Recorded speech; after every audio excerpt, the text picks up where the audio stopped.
evening, America, and good evening, India. Yes, here is a breaking news. Not enough climate ambition shown by leaders.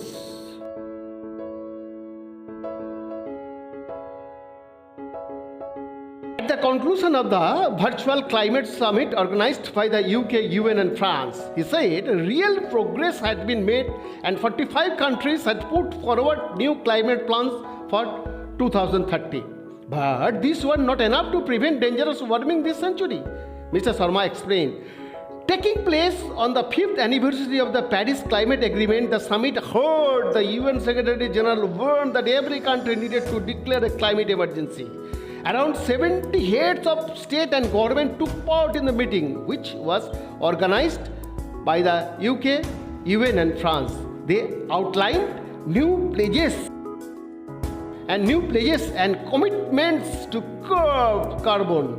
China's contribution was eagerly awaited, not just because it is the world's biggest emitter, but because it has recently promised to reach net zero emissions by 2060. Achieving net zero means that emissions have been cut as much as possible and any remaining releases are balanced by removing an equivalent amount from the atmosphere.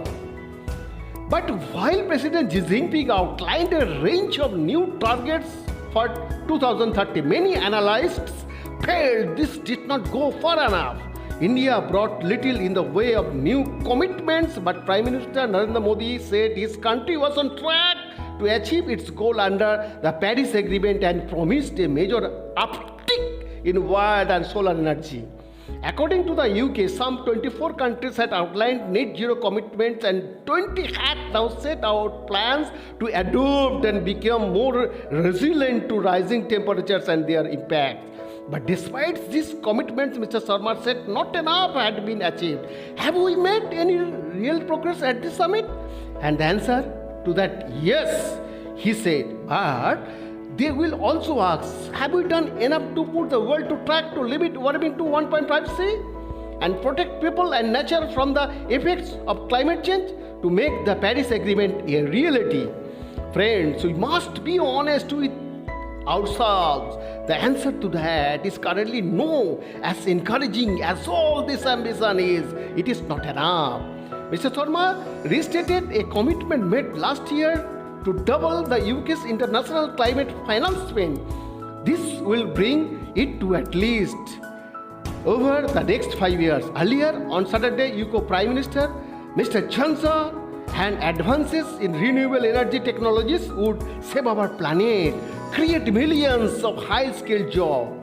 He added, together we can use scientific advances to protect our entire planet, our biosphere, against a challenge for words far more destructive even than the coronavirus.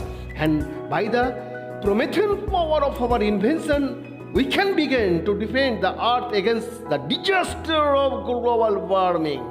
Meanwhile, UN Secretary General Antonio Guterres criticized rich countries for spending 50% more of their pandemic recovery cash on fossil fuels compared to low carbon energy.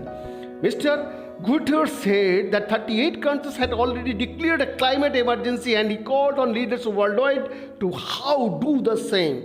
On COVID recovery spending, he said that this is money being borrowed from future generations. We cannot use these resources to lock in policies that burden future generations with a mountain of debt of a broken planet, he said. The meeting is taking place after the pandemic caused the postponement of the annual conference of the parties, that is called COP meeting, which had been due to take place in Glasgow this year. Beyond the report for TV. Bye.